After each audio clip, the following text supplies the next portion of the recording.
सलामत रगे कादरी आस्ताना, सलामत रगे मुस्तफा का घराना, सलामत रगे मुस्तफा का घराना, सलामत रगे। दर्दमंदों के सर पर है सयाफ़िगान, दर्दमंदों के सर पर है सयाफ़िगान, आपका शामियाना, सलामत रगे मुस्तफा का घराना, सलामत रगे। बोलবেন না সুবহানাল্লাহ? যেটা হবে না সুবহানাল্লাহ, নারে তাকবীর। ভাই আপনার বেস কমিয়ে দেন না, পুরো কমিয়ে দেন, পুরো কমিয়ে দেন, টোনটা হালকা বাড়িয়ে দেন, রিভার্বটা একটু দেন। ये नकीरें बोले मुझे कब्र में, ये नकीरें बोले मुझे कब्र में, मुस्तफा का दीवाना, सलामत रगे। जरूर बोलবেন না সুবহানাল্লাহ, नारे तकबीर। मुस्तफा का दीवाना, सलामत रगे कादरी आस्ताना, सलामत रगे कादरी आस्ताना, सलामत रगे मुस्तफा का घराना, सलामत रगे। हुक्म था के अदा हो नमाजे 50। বলবেন না সুবহানাল্লাহ? আরশে মুআল্লা থেকে আমার আল্লাহ মেরাজের রাতে মুস্তাফাকে বললেন, আপনার উম্মতদের জন্য আমি 50 ওয়াক্তের সালাতের উপহার দিয়ে দিলাম। একবার জোরে বলুন সুবহানাল্লাহ। মুস্তাফায়ে কামলিওয়ালা আমাদের জন্য, আমাদের মোহাব্বতে তিনি এটাকে ডিসকাউন্ট করে ছাড় নিয়ে এটা বারবার আল্লাহর দরবারে বারবার এসেছেন গেছেন 45 ওয়াক্ত ডিসকাউন্ট করে মাইনাস করে আমাদের জন্য মুস্তাফা 5 ওয়াক্তের সালাত নিয়ে এসেছেন। একবার জোরে বলুন সুবহানাল্লাহ। হুকুম থা কে আদা হো नमाजे 50, हुक्म था के अदा हो नमाजे 50, आपका आना जाना, सलामत रगे। जरूर बोलবেন না সুবহানাল্লাহ? नारे तकबीर, नारे तकबीर, नाराए मुस्तफा, मरहबा मरहबा, नाराए मुस्तफा, नाराए मुस्तफा, नारे तकबीर। हुक्म था के अदा हो नमाजे 50, हुक्म था के अदा हो नमाजे 50, आपका आना जाना, सलामत रगे मुस्तफा का घराना, सलामत रगे कादरी आस्ताना, सलामत रगे कादरी आस्ताना, सलामत रगे मुस्तफा का घराना, हाथ रगे बोलबेन ना सुभान अल्लाह। और सुनिए ओ निगाहे करम कमले वाले, ओ निगाहे करम कमले वाले, तेरे बिन मेरा कोई नहीं है।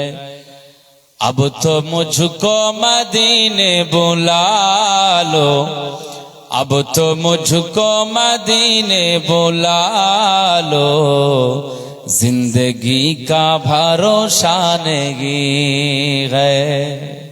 जरूर बोलबेन ना सुभान अल्लाह। मेरी किस्मत में वो दिन भी आए, सब्ज गुंबद के हासिल खोसाए। मेरी किस्मत में वो दिन भी आए, सब्ज गुंबद के हासिल खोसाए।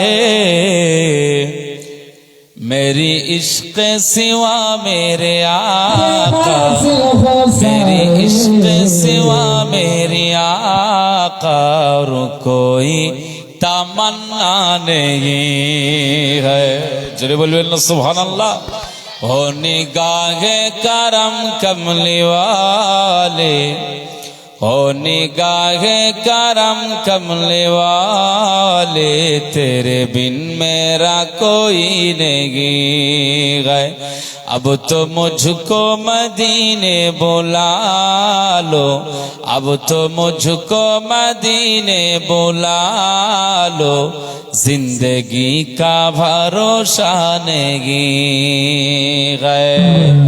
एक मुद्दत से कल्बे परेशान, मुंतज़िर है तेरा जाने जाना। एक मुद्दत से कल्बे परेशान, मुंतज़िर है तेरा जाने जाना। अभी जा गम के मारो के वाली, अभी जा गम के मारो के वाली, दिल संभाले संभलता नहीं है। ओ निगाहे करम कमले वाले, हो निगाहे करम कमले वाले, तेरे बिन मेरा कोई नहीं है। अब तो मुझको मदीने बुला लो, अब तो मुझको मदीने बुला लो, जिंदगी का भरोसा नहीं है। रूठती है खुदाई तो रूठे, तेरा रिश्ता नबी से ना टूटे।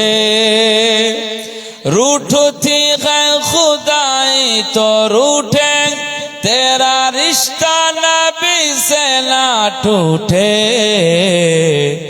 देख दीवाने प्यारे नबी के, देख दीवाने प्यारे नबी के, इश्क है ये तमाशा नहीं है। हो निगाहे करम कमले वाले, हो निगाहे करम कमले वाले, तेरे बिन मेरा कोई नहीं है। अब तो मुझको मदीने बुला लो, अब तो मुझको मदीने बुला लो, जिंदगी का भरोसा नहीं है। अल्लाहुम्मा सल्ली अला सय्यदिना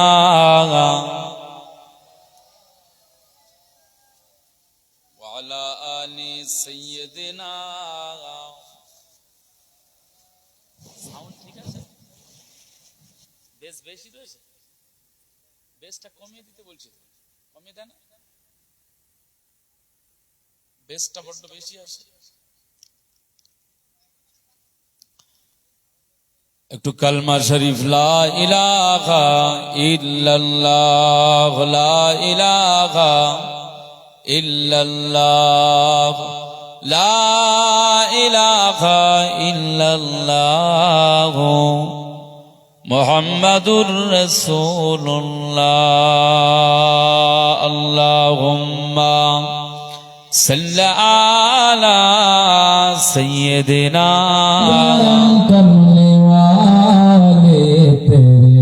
ওয়া আলা আলি সাইয়্যিদিনা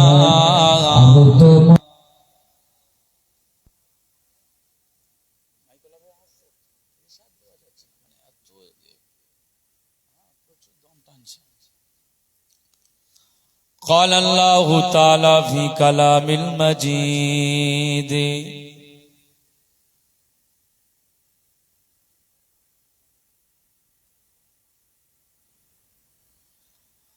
قال الله تعالى في كلام المجيد والفرقان الحميد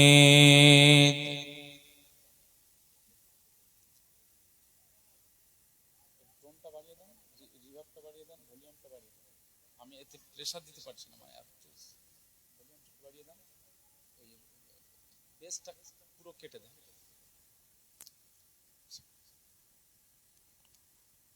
قال الله تعالى في كلام المجيد الفرقان الحميد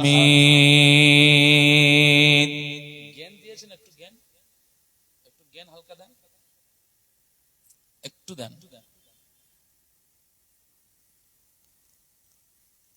وما خلقت الجن والإنس إلا ليعبدون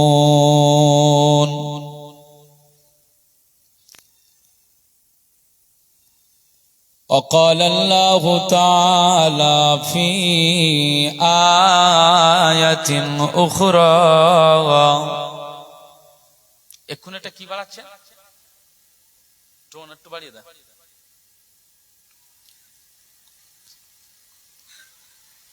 إن الله يحب التوابين ويحب المتطهرين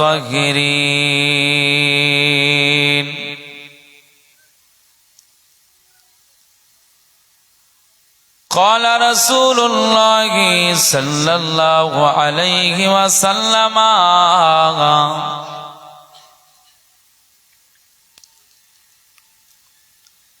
إذا كانت ليلة النصف من شعبان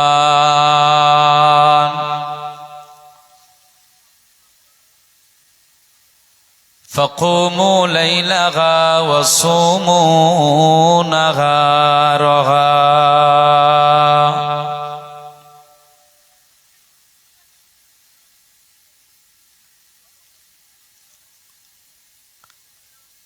إن الله تعالى ينزل فيها إلى السماء الدنيا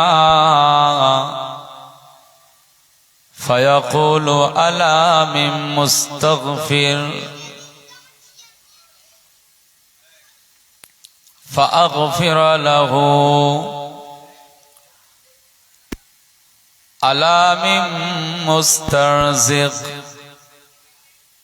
فأرزق له أو كما قال النبي عليه الصلاة والسلام صدق الله العظيم وصدق رسوله النبي الكريم ونحن على ذلك من الشاهدين والشاكرين والذاكرين والحمد لله رب العالمين জনাব হাফিজ মাওলানা মোহাম্মদ শাহিদ মন্ডল সাহেব ভাইজানের দাওয়াতে বহুদিন আগে তিনি আমাকে এই জায়গাটা দাওয়াত করেছিলেন তো আজকে তার দাওয়াত এবং আপনাদের অবশ্যই সহযোগিতা আজকে আপনাদের খিদমতে এসেছি আজকে মাহফিলের সম্মানিত নির্বাচিত সভাপতি সাহেব মসজিদের বরেণ্য ইমাম সাহেব আমার ভাইজান হুজুর কেবলা এবং আমার আগে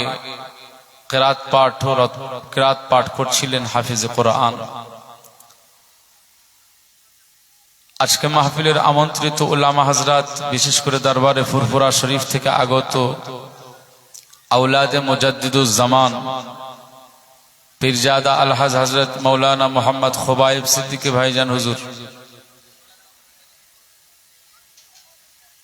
আজকে আমার সম্মুখে উপবিষ্ট এই গ্রামের বিভিন্ন মহল্লা থেকে বিভিন্ন জায়গা থেকে আগত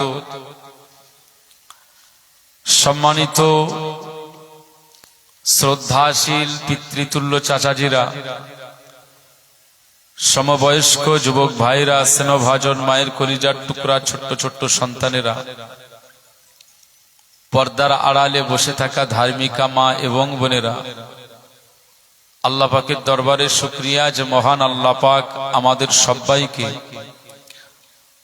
মাহে রমাদানের আগে বরকতময় চন্দ্র শাবান মাসের বিশেষ এক রাতে আল্লাহ তাআলার সন্তুষ্টির লক্ষ্যে, নিজেদের গুনাহ মাফের আশায়, হেদায়েতের লক্ষ্যে আজ এই সুন্দর মুতাবাররক মাহফিলে আমরা যোগদান করেছি। আল্লাহ তাআলা আমাদের এই জায়গায় অংশগ্রহণের সুযোগ করে দিয়েছেন, এজন্য রব্বে করিমের দরবারে শুকরিয়া আদায় করি। বলুন সকলে আলহামদুলিল্লাহ। উচ্চ আওয়াজে হবে না আলহামদুলিল্লাহ? নারায়ে তাকবীর, নারায়ে তাকবীর। আজ কাউগাছি দর্জিপাড়া গ্রামবাসীদের উদ্যোগে আয়োজিত বার্ষিক ইসালে সওয়াব সিলসিলায়ে হক ফুরফুরা শরীফ, মক্কা শরীফ, মদিনা শরীফ, বাগদাদ শরীফ, আজমির শরীফ, सरहान दरबार शरीफ, কলকাতা মানিকতলা দরবার শরীফ, বঙ্গবিখ্যাত দরবার ফুরফুরা দরবার শরীফ, বসিরহাট মাওলানাবাগ দরবার শরীফ, নিউ টাউন মাঝেরাইট পিটডাঙ্গা দরবার শরীফ। নারায়ে তাকবীর। सरकारे दो आलम सय्यदुल मुरसलीन रहमतुल लिल आलमीन दरबारे জানাই অসংখ্য অজস্র দরুদ এবং সালাম। মোহাব্বতে পড়েন সাল্লাল্লাহু আলাইহি ওয়াসাল্লাম। শবে বরাতের 2 দিন আগে আপনাদের খিদমতে এসেছি। রবি সোম, আগামীকাল রবি, তারপরে সোমবার, তারপরের দিন শবে বরাতের রাত। এই মাসটা আমরা পেয়েছি, এটা আল্লাহ আমাদেরকে দান করেছেন। এই মাসটা আমাদের জন্য খাস ইবাদতের মাস। একবার জোরে বলুন সুবহানাল্লাহ। এবং আরো একটি বিষয় শুনুন, সেটা হচ্ছে এটা বাজেট অধিবেশনের মাস। বাজেট বোঝেন? আমাদের ভারতবর্ষের গভর্নমেন্ট, সেন্ট্রাল গভর্নমেন্ট বলুন আর আমাদের রাজ্যের যে গভর্নমেন্ট, এই গভর্নমেন্ট অ্যানুয়াল একটা বাজেট পেশ করে, করে না করে না?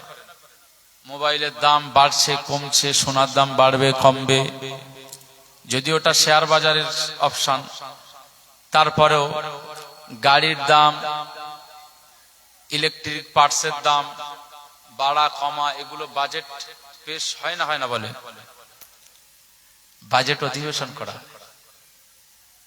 আলোচনার ভিতরে সবকিছু সেখানে ডিসকাস করা হয় যে এই বছরে এই মালের দামটা কমেছে, 2 টাকা হোক 3 টাকা হোক কমেছে।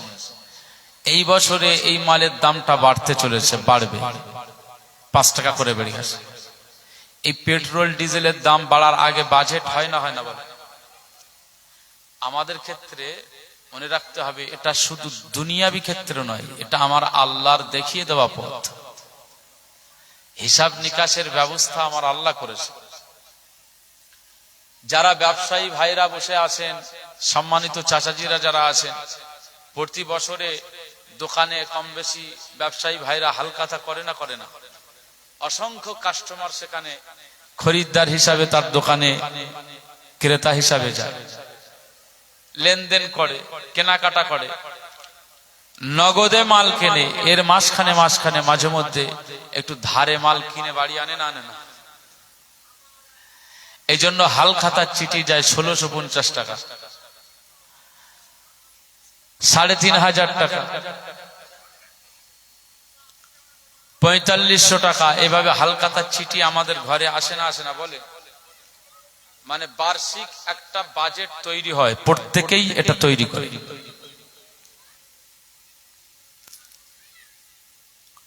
আজকে আমরা যে মাসে পদার্পণ করছি, এই মাসটা মাহে শাবান মাস। এই মাসের যে শবে বরাতের রাতে আমরা মসজিদে ইমামের পিছনে ঈশান নামাজের পরে একা একা 12 রাকাত লাইলাতুন নিসফি মিন শাবান শবে বরাত উপলক্ষে 12 রাকাত কম বেশি পড়া হয়, আরো এক্সট্রা ভাবে বাড়িতে পড়া হয়। তারপরে আমরা বিভিন্ন কবরস্থানে গিয়ে জিয়ারাতে যাই না বলে। এই রাতটা অনেক গুরুত্বপূর্ণ রাত, এই জন্য আমরা সবাই এই রাতে সবাই হাজির হয়ে যাই, কাজ কাম দোকান পাট সব বন্ধ করে দিই। তবে কিছু মানুষ এত দুনিয়া লোভী হয়ে গেছে, এত দুনিয়াদার হয়ে গেছে, তাদের কাছে এই সমস্ত গুরুত্বপূর্ণ রাতের কোনো মর্যাদাই নেই। তারা তাদের মতো করে চলে, তারা তাদের ইনকাম নিয়ে ব্যস্ত। কথা বুঝতে পারছেন? মুসলমানের ছেলেরা, এ নবীর উম্মত উম্মতিরা, খুব খেয়াল করে শুনুন। আকা মাওলা রাসূলুল্লাহ সাল্লাল্লাহু আলাইহি ওয়াসাল্লাম বলেন, এই শবে বরাতের রাতটা আমার আল্লাহ পাক আমাদের জন্য বড় রহমতের রাত করে দিয়েছে, নিয়ামতের রাত করে দিয়েছে। এই দুনিয়ার জমিনে যে বান্দা বান্দি গুনাহ করে ফেলেছে, এত গুনাহ করে ফেলেছে, না না না না, তার চরিত্রের ভিতরে গুনাহ হাবুডুবু খায়, তার কলবের ভিতরে গুনাহ ঢুকে গেছে। এমন এমন বান্দা তারা না নিরাশা হয়ে যায়। আমি রাসূলুল্লাহ সাল্লাল্লাহু আলাইহি ওয়াসাল্লাম জানিয়ে দিলাম, এই রাতের মর্যাদা তোমরা কি জানো? এই শবে বরাতের রাতে লাইলাতুন নিসফি মিন শাবান, এই রাতের বেলায় গুনাহগার বান্দারা যখন আবার আল্লাহর দরবারে তওবা করে নেয়, তওবা করে নেয়, ক্ষমা চেয়ে নেয়, অপরাধ থেকে নিজেকে মুক্ত করে নেওয়ার জন্য আল্লাহ দরবার ফরিয়াদ করে, আল্লাহ পাক আপনি আমাকে ক্ষমা করে দেন, আল্লাহ আপনি আমাকে মাফ করে দেন। জীবনে কত অপরাধ করেছি, জীবনে কত অন্যায় কাজে জড়িয়ে গিয়েছি, আপনার নাফরমানি করেছি, আপনার এই পবিত্র জমিনটা আমার আচরণে নাপাক হয়ে গেছে। আজ আমি গুনাহগার, কাউগাছি দর্জি পাড়া এলাকার মানুষ, আল্লাহ পাক আপনার দরবারে লাইলাতুন নিসফি মিন শাবান শবে বরাতের রাতের বেলা আল্লাহ আপনার দরবারে দোয়া চাই, ক্ষমা চাই, আমার তওবাকে কবুল করে নেন, আমার গুনাহকে maaf করে দেন, আমাকে কামেলে মুমিন হিসাবে কবুল করে নেন। জোরে বলবেন না সুবহানাল্লাহ। রাসূলুল্লাহ সাল্লাল্লাহু আলাইহি ওয়াসাল্লাম বলেছেন, যখন তোমরা এইভাবে আল্লাহ পাকের দরবারে গুনাহ থেকে ফিরে এসে তওবা করবে, তো তোমার তওবা আমার আল্লাহর দরবারে কবুল হয়ে যাবে। একবার জোরে বলুন সুবহানাল্লাহ। শবে বরাতের রাত অনেক মর্যাদার রাত, গুরুত্বপূর্ণ রাত। সেই মাসে আমরা উপস্থিত হয়েছি। তবে আমি আব্দুল মুনাইম আপনাদেরকে এই কথা বলবো না যে সারা বছর আপনি সিজদা দেবেন না, সারা বছর আল্লাহকে ডাকবেন না, সারা বছর রোজা রাখবেন না, সারা বছর সিজদা দিবেন না, আর এই শবে বরাতের রাতে এসে আল্লাহর দরবারে ফরিয়াদ করবেন যে আল্লাহ আবার একটি বছর পরে এসেছি, গুনাহ মাফ করে দেন, আবার আগামী বছর শবে বরাতের দিন বা রাত পর্যন্ত আমি নামাজ পড়বো না, রোজা রাখবো না, কিছুই করব না, আল্লাহ আমার গুনাহ এইভাবে হবে, আবার আগামী বছরে এসে মাফ চেয়ে নেব। এইভাবে কি আপনি দোয়া চাইলে কবুল হবে নাকি? এই কথা আমি বলবো না যে নামাজ পড়বেন না, রোজা রাখবেন না, এটা আমি কেন বলবো? আপনাকে দুনিয়াতে পাঠিয়েছেন কে? জোরে বলে। তাহলে যিনি পাঠিয়েছেন তিনি আপনাকে বলেছেন যে দুনিয়ায় এসেছো, তুমি বড় হওয়ার সাথে সাথে আমি আল্লাহ তোমাকে দায়িত্ব দিয়ে দিলাম, প্রত্যেক দিন 5 বার আমি আল্লাহর জন্য মসজিদের কাতারে শামিল হয়ে যাবে, ইমামের পিছনে দাঁড়িয়ে ইক্তেদা করে সালাত আদা করবে, সিজদাতে মশগুল হয়ে যাবে। এই দায়িত্বটা আমি আল্লাহ আপনাকে দিয়ে দিলাম। কথাটা কার? জোরে বলে আল্লাহ। তাহলে আপনি যদি আল্লাহর এই ওয়াদা, আল্লাহর এই কথাটাকে যদি গুরুত্ব না দেন, তাহলে আপনার মতো গোলাম, আপনার মতো বান্দাকে আমার আল্লাহ গুরুত্ব দেবেন? আপনার কথার তোয়াক্কা আমি করি না,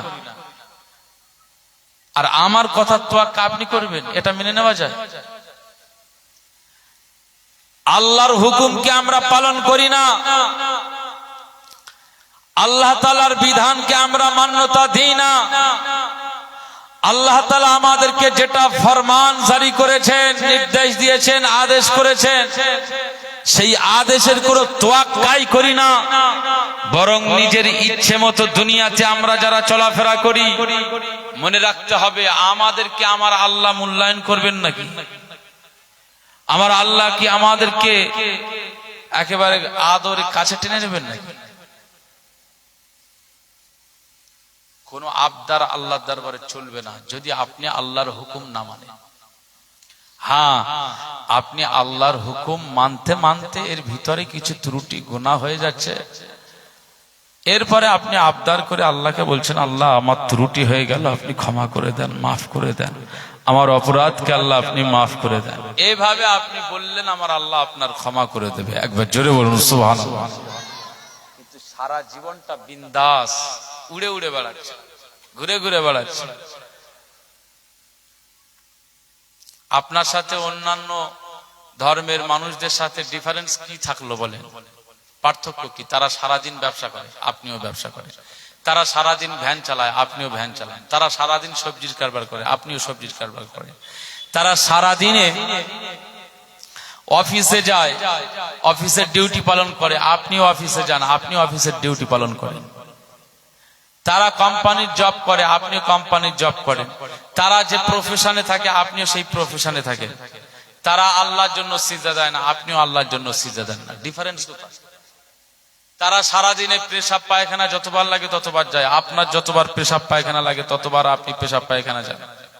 তাদের সারাদিনে যতবার খিদা পায়, ক্ষুধা লাগে, ততবার তারা খাদ্য খায়, তারা খাবার খায়। সকালে ব্রেকফাস্ট করে, 10টার সময় আবার একটু টিফিন করে, লাঞ্চের সময় আবার একটু খাবার দাবার করে, সন্ধ্যাবেলা একটু হালকা টিফিন, রাতের বেলা আবার ডিনারের সময় সবাই তারা খাবার খায়। আপনিও তো সেই একই তাদের মতো খাবার খাচ্ছেন, ডিনার করছেন, লাঞ্চ করছেন, ব্রেকফাস্ট করছেন, টিফিন করছেন।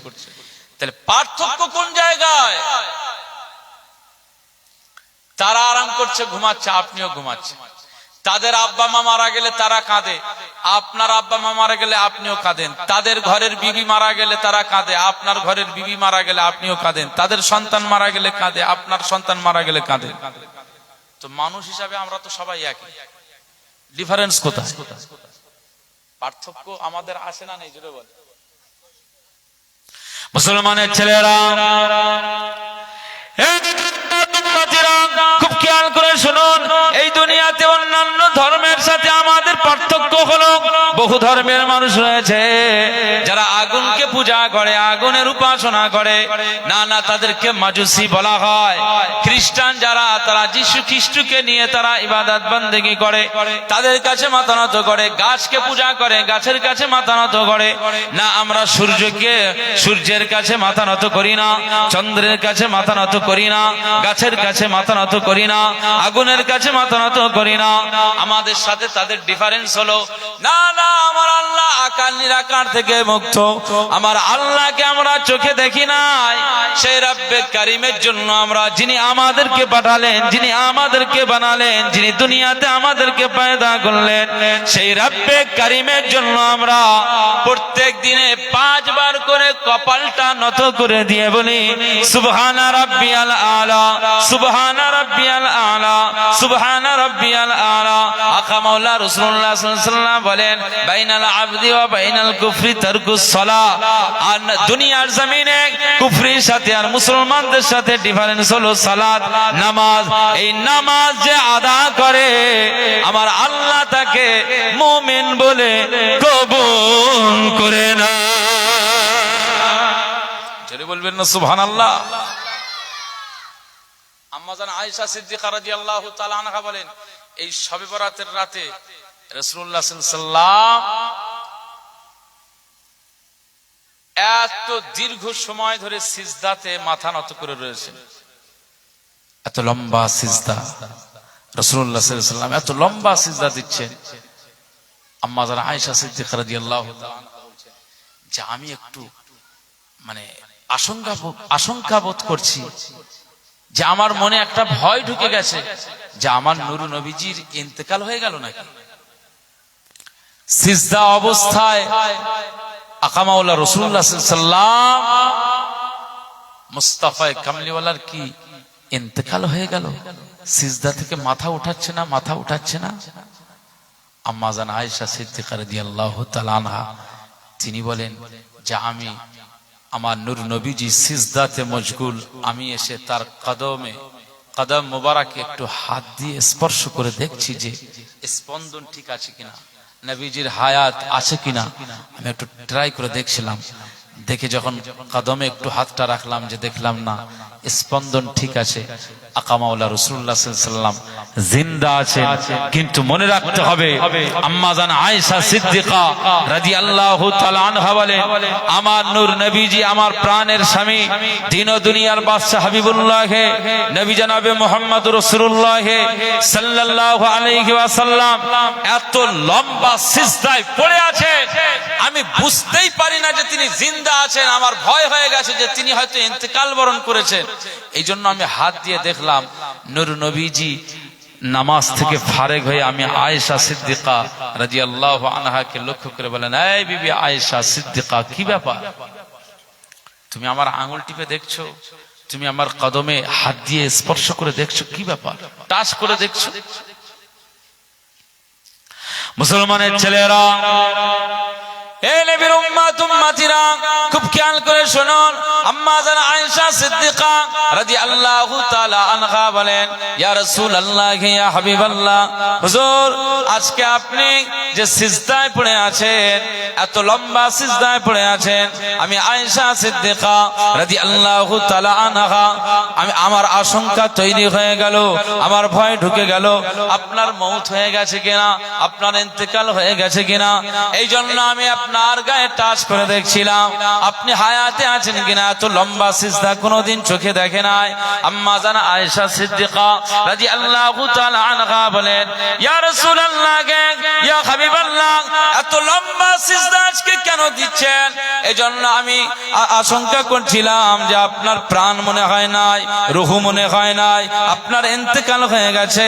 না, এজন্য আপনার গায়ে হাত দিয়ে দেখছিলাম। আকা মাওলা রাসূলুল্লাহ সাল্লাল্লাহু আলাইহি ওয়াসাল্লাম সেই সময় বলেছিলেন, এই বিবি আয়েশা সিদ্দিকা রাদিয়াল্লাহু তাআলা আনহা, তুমি কি জানো আজকের এই রাতটা কোন রাত, যে রাতে তুমি আমার গায়ে হাত দিয়ে টাচ করে দেখছো আমার মওত, আমার হায়াত আছে না আমি মৃত্যুবরণ করেছি, মওত হয়ে গেছে, এটা তুমি আমার গায়ে স্পর্শ করে দেখতে চাও? না, বিবি আয়েশা সিদ্দিকা রাদিয়াল্লাহু তাআলা আনহা আমি রাসূলুল্লাহ সাল্লাল্লাহু আলাইহি ওয়াসাল্লাম জানিয়ে দিলাম, আজকে রাতটা আমার আল্লাহ পাক এমন একটা মর্যাদার রাত দিয়ে দিয়েছে, লাইলাতুন নিসফি মিন শাবান। এই লাইলাতুন নিসফি মিন শাবান, শবে বরাতের এই রাতটাকে আমার আল্লাহ এত মর্যাদার রাত বানিয়ে দিয়েছে। এই রাতের বেলায় কোন গুনাহগার বান্দা বান্দি যদি গুনাহ মাফ চায়, আমার আল্লাহ গুনাহ মাফ করে দেবে। শুধু একজন বান্দার গুনাহ মাফ হবে না, পৃথিবীর কোটি কোটি বান্দারা এই রাতের বেলা গুনাহ মাফ চাইবে, দোয়া চাইবে, আমার আল্লাহ পাকের দরবারে তাদের দোয়া কবুল হয়ে যাবে। এজন্য আমি আজকে লম্বা সিজদায় পড়ে আল্লাহর দরবারে আমার নিজের সালাতের প্রশান্তি লাভ করতেছি। কথা বুঝতে পারছেন? তাহলে শবে বরাতের রাতে গুনাহ মাফ চেয়ে নিতে হবে। সেকেন্ড বার মানে নেক্সট টাইম আর যেন গুনাহ না করি, গুনায় না জড়িয়ে যায়, ইচ্ছাকৃত ভাবে হালাল হারাম কাজে না জড়িয়ে যায়, এজন্য গুনাহ মাফ চেয়ে নিতে হবে। রাসূলুল্লাহ সাল্লাল্লাহু আলাইহি ওয়াসাল্লাম মদিনা শরীফে গেছেন, এখানে কেউ আছেন? কে আছেন? হজে গেছেন আপনি? মদিনা শরীফ জান্নাতুল বাকি জিয়ারত করেছেন, রাসূলুল্লাহর রওজার কাছাকাছি জান্নাতুল বাকি। একদিন রাতের বেলায় আম্মা জান আয়েশা সিদ্দিকা রাদিয়াল্লাহু আনহা দেখছেন রাসূলুল্লাহ কোথায় চলে গেলেন, খুঁজে পাচ্ছেন না। উনি চিন্তা করলেন যে আমাকে বাদ দিয়ে অন্য কোনো বিবি সাহেবের কাছে চলে গেলেন নাকি, আমার উপরে রাগান্বিত হয়ে গেছে। স্বাভাবিকভাবেই এটা মনের আশঙ্কা তৈরি হচ্ছে। আম্মাজান আয়েশা সিদ্দিকা রাদিয়াল্লাহু তাআলা আনহা বলেন, আমি তাড়াতাড়ি করে ঘর থেকে বার হয়ে গেলাম। এই রাতের বেলায় আমি আমার নূর নবীজিকে খুঁজতে লাগলাম, না কোথাও খুঁজে পাচ্ছি না। অন্যান্য বুবুজানদের ঘরে আমি নজর দিয়ে দেখলাম, না কোথাও খুঁজে পেলাম না। আমি আয়েশা সিদ্দিকা রাদিয়াল্লাহু তাআলা আনহা আমি একেবারে সোজাসুজি বাকিউল গারকাত জান্নাতুল বাকি কবরস্থানের কাছে আমি গিয়ে দেখছি নূর নবীজি জান্নাতুল বাকি কবরস্থানের কিনারায় দাঁড়িয়ে, জান্নাতুল বাকি কবরস্থানের কিনারায় দাঁড়িয়ে তিনি জিয়ারাতে মশগুল হয়ে রয়েছে। একবার জোরে বলুন সুবহানাল্লাহ। আম্মা জান আয়েশা সিদ্দিকা রাদিয়াল্লাহু তাআলা আনহা চট করে আবার ফিরে আসলেন, হুজরা মুবারকে ঢুকে পড়লেন।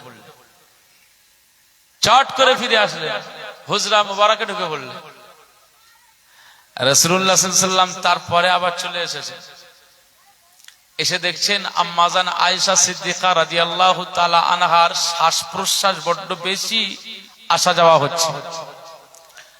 একটু দৌড়াদৌড়ি করলে হাঁপানোর যে একটা ব্যাপার থাকে, শ্বাস প্রশ্বাস একটু জোরে জোরে পড়ে না বলে। ঘরেতে ঢুকে, রুমের ভিতরে ঢুকে, হুজরা মুবারকে ঢুকে রাসূলুল্লাহ সাল্লাল্লাহু আলাইহি ওয়াসাল্লাম দেখছেন যে বিবি আয়েশার শ্বাস প্রশ্বাস বড্ড বেশি জোরে জোরে পড়ছে। আকা মাওলা রাসূলুল্লাহ সাল্লাল্লাহু আলাইহি ওয়াসাল্লাম এই সময় বিবি আয়েশাকে লক্ষ্য করে বলেন, এই বিবি আয়েশা সিদ্দিকা রাদিয়াল্লাহু তাআলা আনহা, কি ব্যাপার, তোমার শ্বাস প্রশ্বাস বড্ড বেশি আসা যাওয়া হচ্ছে, কি ব্যাপার? আম্মা জান আয়েশা সিদ্দিকা রাদিয়াল্লাহু তাআলা আনহা বলেন, ইয়া রাসূলুল্লাহ, ইয়া হাবিবাল্লাহ, আমি আশঙ্কা করছিলাম যে আমাকে এই রাতের বেলা আমি দেখি আমার হুজরাতে, আমার বেডে আপনি নেই, আমার বিছানাতে আপনি নাই। আমি আয়েশা সিদ্দিকা রাদিয়াল্লাহু তাআলা আনহা, তাই আমার বিছানা ছেড়ে আমি বেরিয়ে গেলাম। অন্যান্য বিবিদের ঘরে গেছেন কিনা, অন্যান্য বুবুজানদের ঘরে গেছেন কিনা, এই জন্য আমি সব ট্রাই করতে গেছিলাম। আমি সেই সমস্ত জায়গায় একটু তালাশ করছিলাম, কিন্তু আপনাকে আমি খুঁজে পেলাম না। আমি ভাবছিলাম যে হয়তো আমার উপরে আপনি রাগ করে বেরিয়ে গেছেন। মুসলমানের ছেলেরা, এ নবীর উম্মত উম্মতিরা, খুব খেয়াল করে শুনুন। আকা মাওলা রাসূলুল্লাহ সাল্লাল্লাহু আলাইহি ওয়াসাল্লাম বিবি আয়েশাকে লক্ষ্য করে বলেন, বিবি আয়েশা সিদ্দিকা রাদিয়াল্লাহু তাআলা আনহা, তুমি কেন এই আশঙ্কা করছিলে? বিবি আয়েশা সিদ্দিকা বলেছিলেন, আম্মা জান আয়েশা সিদ্দিকা রাদিয়াল্লাহু তাআলা আনহা বলেছিলেন, ইয়া রাসূলুল্লাহ, ইয়া হাবিবাল্লাহ, পৃথিবীতে বহু মানুষ, বহু মহিলা আছে, তারা তাদের স্বামী পাবে, পৃথিবীতে তারাই তাদের হাজবেন্ড পাবে, স্বামী পেয়ে যাবে। দুনিয়াতে কোটি কোটি মহিলা আছে, তাদের স্বামী আমার আল্লাহ দান করে দেবে, কিন্তু আমি আয়েশা সিদ্দিকা রাদিয়াল্লাহু তাআলা আনহা, আমার আল্লাহ আমার তাকদীর বুলন্দ করে দিয়েছে। আমার তাকদীরকে আমার আল্লাহ মাকামটাকে আলা করে দিয়েছে। আজ আবু বকর সিদ্দিকের মেয়ে আয়েশা সিদ্দিকার নসিবে রহমাতুল লিল আলামিন কে আমার আল্লাহ স্বামী বানিয়ে দিয়েছে। জোরে বলবেন না সুবহানাল্লাহ। আমি আয়েশা সিদ্দিকা রাদিয়াল্লাহু তাআলা আনহার পৃথিবীর শ্রেষ্ঠ স্বামী পেয়ে গেছি।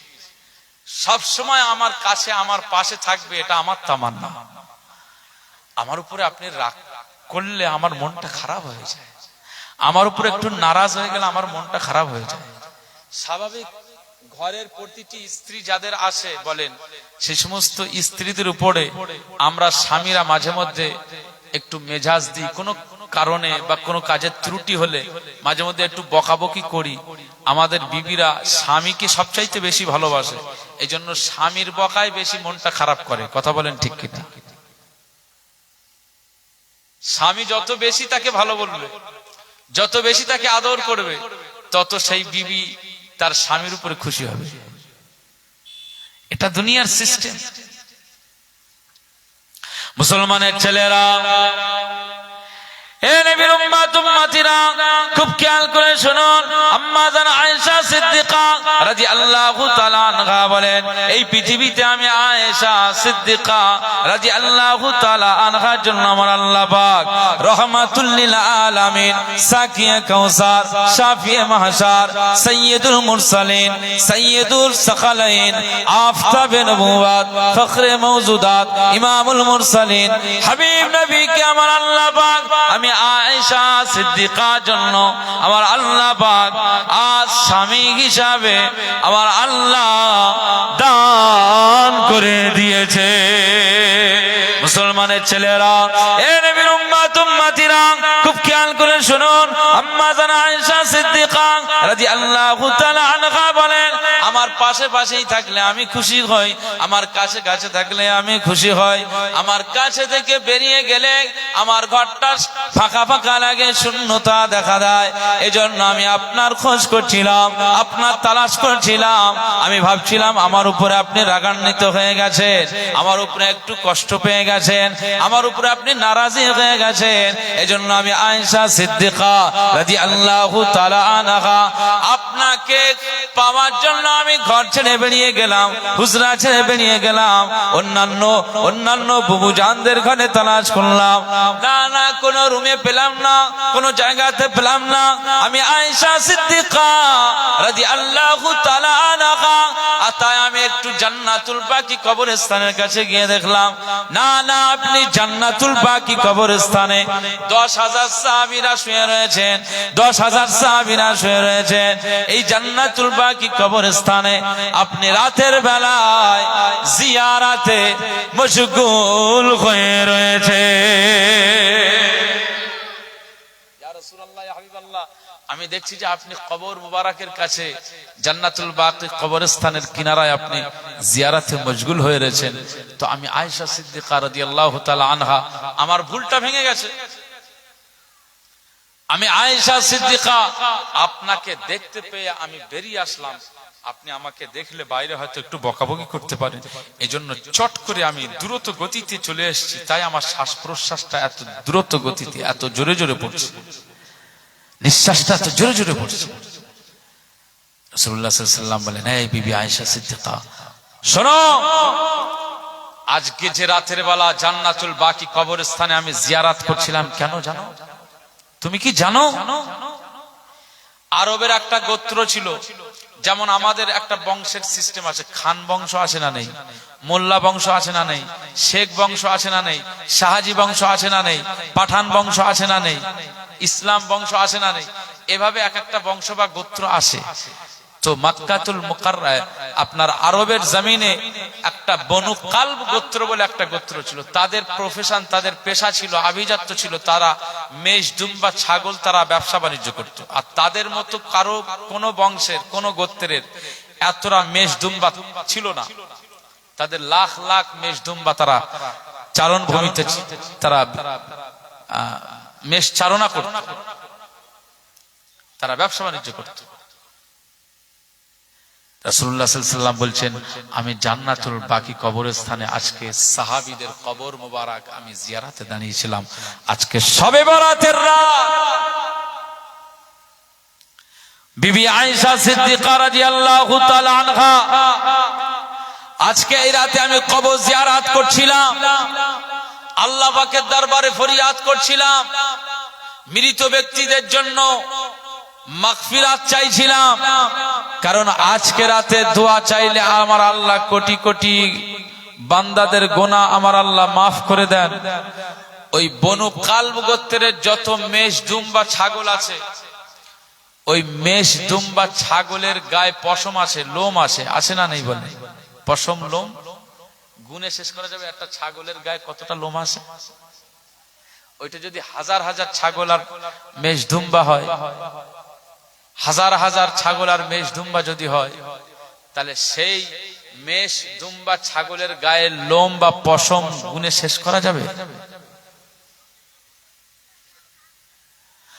আকা মাওলা রাসূলুল্লাহ সাল্লাল্লাহু আলাইহি ওয়াসাল্লাম বলেন, বিবি আয়েশা সিদ্দিকা রাদিয়াল্লাহু তাআলা আনহা শোনো, এই বনু কালব গোত্রের যত মেষ দুম্বা ছাগল আছে, ওদের গায়ে যত লোম আছে, এই লোমের সংখ্যা থেকেও আরো বেশি সংখ্যায় আমার আল্লাহ দুনিয়ার মানুষের গুনাহগুলোকে আমার আল্লাহ এই শবে বরাতের রাতে আমার আল্লাহ মাফ করে দেন। একবার জোরে বলুন সুবহানাল্লাহ। তাই আজকে রাতে আমি জিয়ারত করছিলাম। এই জন্য শবে বরাতের রাতে আমরা সব আমাদের আব্বাজান আম্মাজানদের কবরের কাছে জিয়ারত করি না বলি? আপনি আপনার আব্বাজানের কবরের কাছে গিয়ে দাঁড়ালে বলুন তো, আপনার আব্বাজানের মনটা খুশি হবে না বলে? তাদের রূহ খুশি হবে না? আপনি আপনার আম্মাজানের কবরের কাছে গিয়ে বললেন, আসসালামু আলাইকুম ইয়া আহলাল কবুর। এখানে আমি যেমন আসসালামু আলাইকুম বললাম, এখানে আমি হাফিজ সাহেবকে আসসালামু আলাইকুম বললাম, ওয়া রাহমাতুল্লাহ বললাম, উনি আমাকে জবাব দিলেন ওয়া আলাইকুম আসসালাম ওয়া রাহমাতুল্লাহ।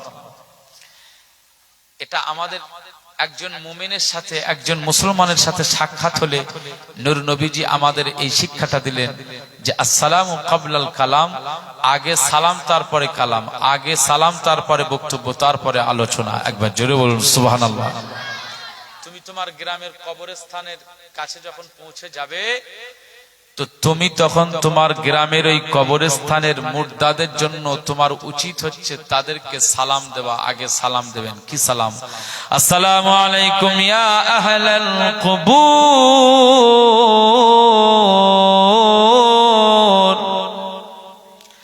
ইয়াগফিরুল্লাহু লানা ওয়া লাকুম আনতুম সালাফনা ওয়া নাহনু বিল আসার। কবরস্থানের কাছে গিয়ে সালাম দেবে কি? আসসালামু আলাইকুম ইয়াগফিরুল্লাহু লানা ওয়া লাকুম। মুসলমানের ছেলেরা, এ নবীর উম্মত উম্মতিরা, খুব খেয়াল করে শুনুন। আপনি যখন আপনার আব্বা আম্মা জানের কবরের কাছে গিয়ে যখন সন্তান হিসাবে আব্বা আম্মা দাদু দাদিদেরকে সালাম দিবেন, আসসালামু আলাইকুম ইয়া আহলাল কুবুর ইয়াগফিরুল্লাহু লানা ওয়া লাকুম। আমার আল্লাহ আপনার কবরে, আমার আম্মা জান, আমার আল্লাহ আপনার কবরে যেন আমার আল্লাহ আসমান থেকে শান্তি নাজিল করে দেন। ইয়াগফিরুল্লাহ লানা ওয়া লাকুম, আমার আল্লাহ আমাদের গুনাহ যেন মাফ করে দেন, আর তোমাদের গুনাহগুলোকে যেন মাফ করে দেন। আয় আমার আব্বা জান, আয় আমার আম্মা জান, আপনারা আনতুম সালাফনা ওয়া নাহনু বিল আসার, আপনারা আগে আগে চলে এসেছেন কবরের ভিতরে, আমরা আপনাদের পরেই আবার আসতেছি এই কবরের জায়গায়। তাই এই কবরস্থানে গিয়ে যখন আপনি সালাম দিবেন, আপনি সন্তান যখন সালাম দিবেন, আপনি যখন নাতি পোতা পুত্র যখন ওই কবরস্থানে গিয়ে সালাম দিবেন, আপনার এই সালামটা আমার আল্লাহর দরবারে যদি কবুল হয়ে যায়, আপনার সালামের বরকতে আপনার আব্বা আম্মাদের কবরটার ভিতরে আমার আল্লাহ রহমত শান্তি আমার আল্লাহ নাজিল করে দেবে। এজন্য আপনার আব্বাজান আম্মাজান দাদুজান দাদিজান নানাজান নানিজানদের কবর জিয়ারাতে যাওয়ার প্রয়োজন আছে না নেই? জোরে বলে। এই শবে বরাতের রাতে আমরা এই জন্য জিয়ারত করি। তারা তাদের মনটা কত খুশি হয়ে যায়। আজ 10 বছর হয়ে গেল ছেলে, তুই আমার কাছে আসিস না, খোঁজ নিস না, আজকে আমার পরিস্থিতিটা তুই জানিস না, কবরের আযাব আমি সহ্য করতে পারছি না। মুসলমানের ছেলেরা, এ নবীর উম্মত উম্মতিরা, খুব খেয়াল করে শুনুন। এজন্য কবরের ভিতর থেকে মা বাবারা সন্তানের কাছে কি দাবি করে? না টাকার দরকার নাই, মালের দরকার নাই, সোনা গহনার দরকার নাই, এই ছেলে খাবারের দরকার নাই। আজকে আমাদের কাছে তোর ব্যবসা বাণিজ্যের কোটি কোটি টাকা আমার প্রয়োজন নাই, বিল্ডিং বালাখানা বানাচ্ছিস, এই ঘরের কোনো প্রয়োজন নাই, তোর কাছে অনেক সোনা গহনা রয়েছে, আমাদের সোনা গহনার কোনো প্রয়োজন নাই। এই কবরের ভিতর থেকে আমরা মা বাবা তোর কাছে কাছে আবদার করে একটুখানি আমাদের কবরের কাছে দাঁড়িয়ে আমার আল্লাহ পাকের দরবারে দুটো হাত উঠিয়ে বল, রব্বির হামহুমা কামা রব্বায়ানি সগীরা, রব্বির হামহুমা কামা রব্বায়ানি সগীরা। এই ছেলেরে একটু যদি আমাদের কবরের কাছে যদি এই দোয়াটা চাও, আবার আল্লাহ পাক তো শিখিয়ে দিয়েছেন পৃথিবীর কোন সন্তান সন্ততি তোমরা যখন তোমাদের আব্বা মায়েদের জন্য দোয়া চাইবে, এই দোয়া চাইবে রব্বির হামহুমা কামা রব্বায়ানি সগীরা। এর অর্থ হচ্ছে আল্লাহ পাক আমার আব্বা মা ছোটবেলাতে আমাদেরকে কত যত্ন লালন পালন করেছিল, কত কষ্ট করে বড় করেছিল, খাওয়া পড়া তাদের ভালো হয় নাই। আমি সন্তান যখন যেটা দাবি করেছি আবদার করেছি, মা বাবা সব আবদার আমাদের পূরণ করে দিয়েছিল। আজকে সন্তান হিসাবে আমার সেই মা বাবার জন্য দোয়া চাই, রব্বির হামহুমা কামা রব্বায়ানি সগীরা। ছোটবেলাতে আমাদের যেমন ভাবে লালন পালন করেছিল, আজকে আল্লাহ পাক আপনার কবরের ভিতরে তারা শুয়ে রয়েছে। আল্লাহ পাক আমাদের মা বাবাকে আপনার কোলে দিয়ে দিলাম, আপনি আপনার রহমতের কোলে তাকে দয়া দিয়ে জান্নাতের টুকরা নসিব করে দিন। মুসলমানের ছেলেরা, এ নবীর উম্মত উম্মতিরা, সন্তান যখন এভাবে মা বাবার জন্য আমার আল্লাহ পাকের দরবারে দোয়া চায়, ওই সন্তানের দোয়াটা আমার আল্লাহ ফিরিয়ে দেয় না, আমার আল্লাহ ফিরিয়ে দেয় না। আমার আল্লাহ পাক বলেন যে সন্তানগুলো মা বাবার জন্য কেঁদে কেঁদে চোখের পানি ফেলে জড়িয়ে জড়িয়ে মা বাবার কথা ভুলতে পারে না, তাদের কবরের কাছে দাঁড়িয়ে দাঁড়িয়ে এভাবে জিয়ারাতে আমার কাছে ফরিয়াদ করে যে মাওলা আপনি আযাব দেওয়ার মালিক, আপনি নাজাত দেওয়ার মালিক, আপনি শাস্তি দেওয়ার মালিক, আপনি শান্তি দেওয়ার মালিক।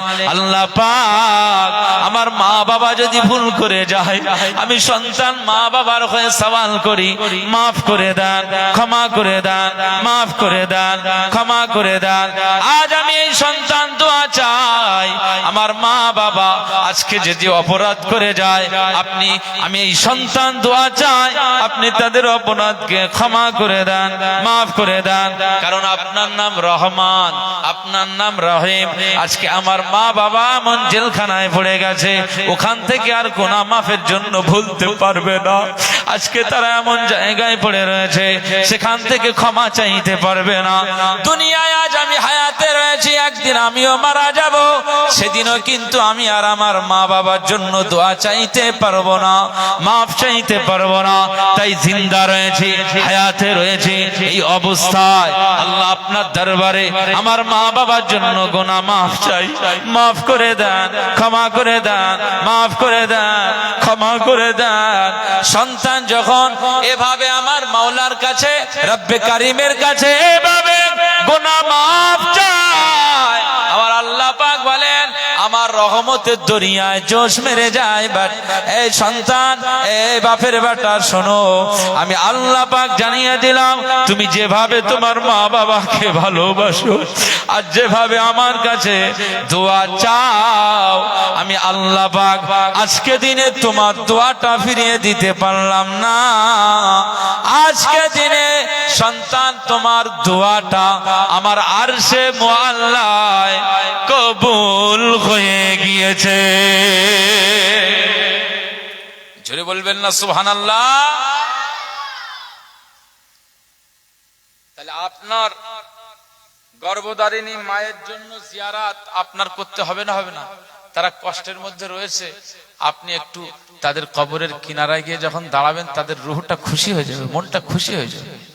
একটু মোনাজাতে আল্লাহর দরবারে তাদের জন্য একটু সওয়াল করলে আমার আল্লাহ আপনার জবানের কথাটাই তাদের জন্য নাজাতের ওসিলা করে দেবে। জোরে বলবেন না সুবহানাল্লাহ। এই গতকালকে জুমাবার চলে গেল, প্রতি জুমাবারে মা বাবার কবরে জিয়ারত করবেন। জুমাবারে মা বাবার কবর জিয়ারাত করলে নূর নবীজি বলেছেন আব্বা আম্মার কবর জিয়ারাত করলে এই সন্তানের দোয়ার বরকতে আমার আল্লাহ ওই মা আব্বার কবরটাকে পরের জুমা পর্যন্ত 1 সপ্তাহ কবরের আযাব আমার আল্লাহ মাফ করে দেন। একবার জোরে বলুন সুবহানাল্লাহ।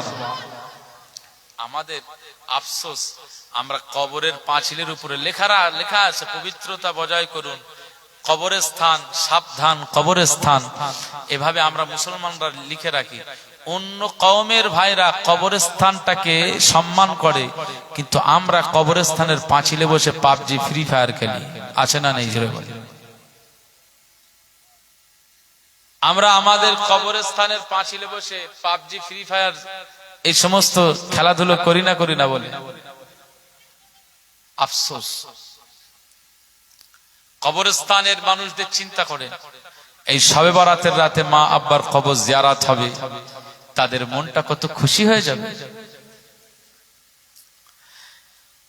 এলো খুশির বারাত নিয়ে শবে বারাত, এলো খুশির বারাত নিয়ে শবে বারাত, মুমিনের হৃদয়ে বহে খুশির জোয়ার, মুমিনের হৃদয়ে বহে খুশির জোয়ার, হবে পূর্ণ রাতের মোলাকাত।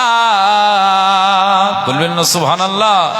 এলো খুশির বারাত নিয়ে শবে বারাত, এলো খুশির বারাত নিয়ে শবে বারাত, মুমিনের হৃদয়ে বহে খুশির জোয়ার, মুমিনের হৃদয়ে বহে খুশির জোয়ার, হবে পূর্ণ রাতের মোলাকাত। এলো খুশির বারাত নিয়ে শবে বারাত, এলো খুশির বারাত নিয়ে শবে বারাত, মসজিদে মসজিদে খুশির এলান, গুনগুন গুনগুন ঘরে তাসবিহ কোরআন। ছেড়ে বলবেন না সুবহানাল্লাহ। মসজিদে মসজিদে খুশির এলান, গুনগুন গুনগুন ঘরে তাসবিহ কোরআন, পাড়ায় পাড়ায় পড়ে নতুন সাড়া, উপচে পড়ে প্রাণে খুশির ধারা, হবে রবের তরে ইবাদত। বলবেন না সুবহানাল্লাহ। এলো খুশির বারাত নিয়ে শবে বারাত, এলো খুশির বারাত নিয়ে শবে বারাত, মুমিনের হৃদয়ে বহে খুশির জোয়ার, মুমিনের হৃদয়ে বহে খুশির জোয়ার, হবে পূর্ণ রাতের মোলাকাত। এলো শবে বারাত, এলো শবে বারাত, এলো খুশির বারাত নিয়ে শবে বারাত, এলো খুশির বারাত নিয়ে শবে বারাত, রাত জেগে বান্দেগি জান্নাতি সাজ, প্রাণে প্রাণে চলে তৌহিদি রাজ। জোরে বলবেন না সুবহানাল্লাহ। নারায়ে তাকবীর। রাত জেগে বান্দেগি জান্নাতি সাজ, প্রাণে প্রাণে চলে তৌহিদি রাজ, पैगाम लो मोमिन पुन्नो मागेर, दिल के बालाओ रबेर इबादतेर, पैगाम लो मोमिन पुन्नो मागेर, दिल के बालाओ रबेर इबादतेर, जदि चाओ पेते चाओ ना जाओ। चले बोलबेन ना सुबहानाल्लाह। नारे ताकबीर।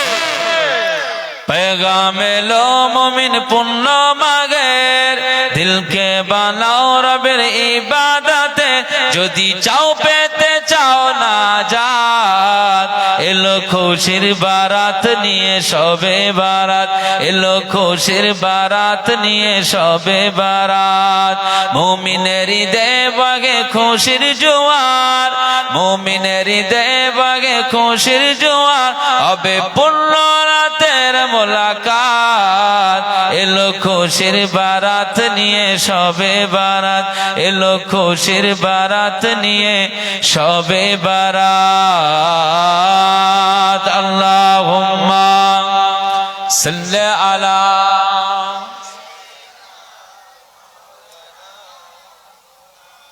वाला आली सय्यदना।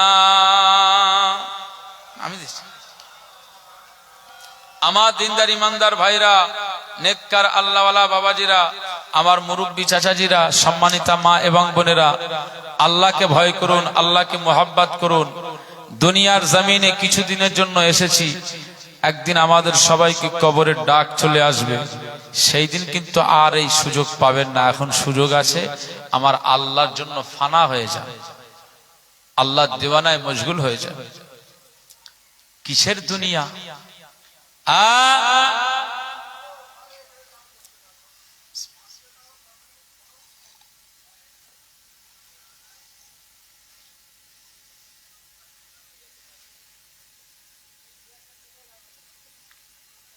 আলহামদুলিল্লাহ।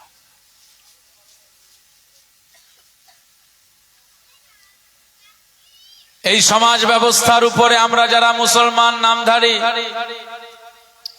বলেন এসআইআর কে নিয়ে মানুষ সবাইকে লাইন দিতে হচ্ছে না, হয় না? বলেন কেন? এই কাউগাছি দর্জি পাড়াতে থাকার জন্য, কি তাই তো নাকি?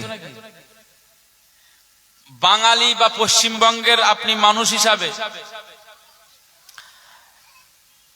এই দেশের নাগরিকত্ব বা নাগরিকের পরিচয়, নাগরিকত্ব বাঁচানোর জন্য আজকে এসআইআর এর লম্বা লাইনে আপনার মতো আব্দুল কাদের লাইন দিচ্ছে। কথা বলেন ঠিক কি?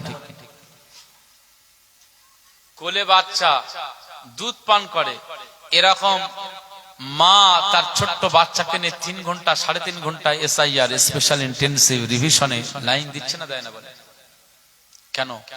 দুনিয়ার এই নাগরিকত্ব বাঁচানোর জন্য, এই কাউগাছি দর্জিপাড়া গ্রামে বসবাসের জন্য।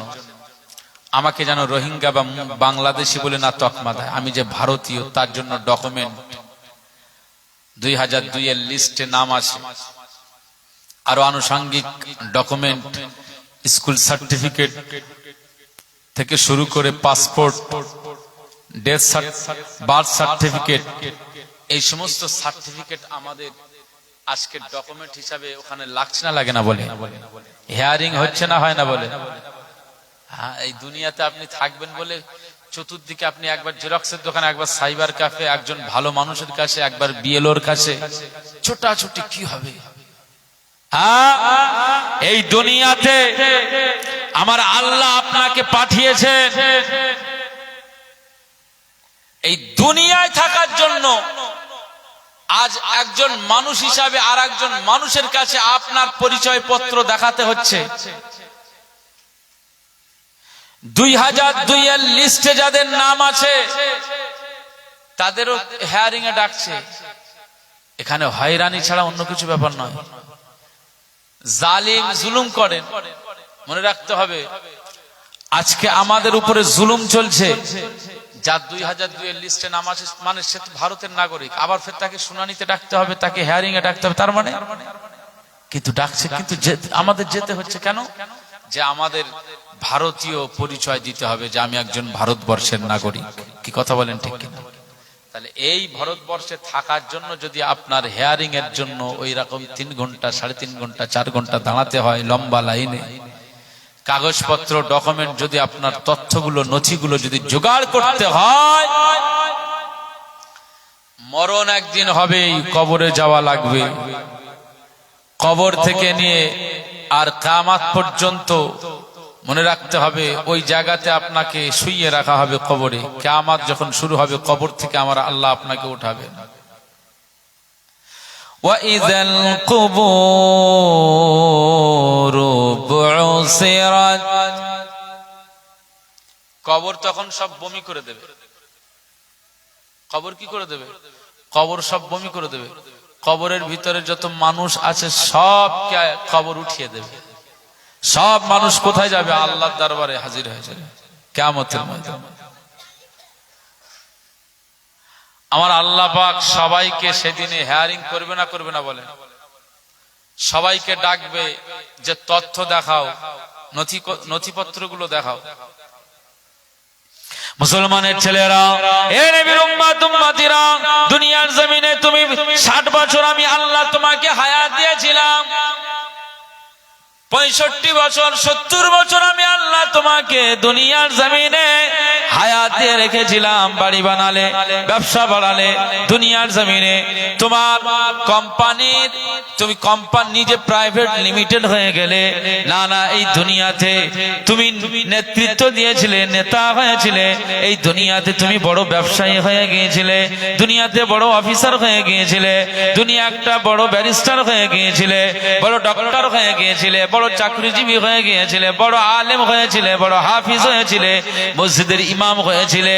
না না না না, এই দুনিয়ায় আমি 60-65 বছর তোমাকে হায়াত দিয়েছিলাম, বলো আমি আল্লাহর জন্য কি করেছো, আমি আল্লাহর জন্য তোমার কাজগুলো কি হয়েছিল, আমার কাছে খসড়া দেখাও, আমার কাছে তুমি তোমার তালিকা পেশ করো। সেই দিনের ডকুমেন্ট আমার আল্লাহ দেখতে চাইবে না চাইবে না?